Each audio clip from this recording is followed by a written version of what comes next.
राज्य में एक राजा था। वो बहुत बुद्धिमान था। वो इतना बुद्धिमान था कि उसकी बुद्धिमत्ता के चर्चे बहुत दूर दूर तक थे, जिससे जो है आसपास के जो राजा थे, जो और राज्य के राजा थे, वो उससे बहुत जलते थे। अब उस राजा की परीक्षा लेने एक राजकुमारी आती है, जिसके हाथ में 2 मालाएं होती हैं, एक असली फूल और दूसरी नकली फूल की। वो राजकुमारी आती है राज दरबार में और राजा के सामने दोनों मालाएं रख देती है और बोलती है, राजा साहब, हमने आपके बुद्धिमत्ता के चर्चे बहुत सुने हैं।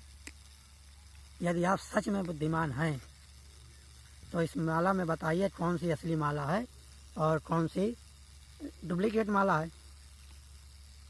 तो राजा साहब देख के अचंभित, सब दरबारी भी देख के अचंभित ले हैं। दोनों देखने में तो एक जैसी है। थोड़ी देर सोचते रहे। सोचने के बाद उनके दिमाग में एक आइडिया आया। उसने अपने सेवक से बोला, सेवक, सामने वाली खिड़की खोलो। जब सामने वाली खिड़की खोल दी गई तो वहाँ से मधुमक्खियाँ थोड़ी अंदर आईं।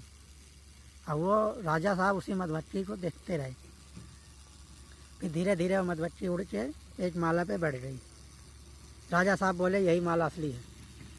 राजकुमारी ने उनकी बुद्धिमत्ता देखकर बहुत प्रसन्न हुई और बोली, जैसा सुना था वैसा ही पाया।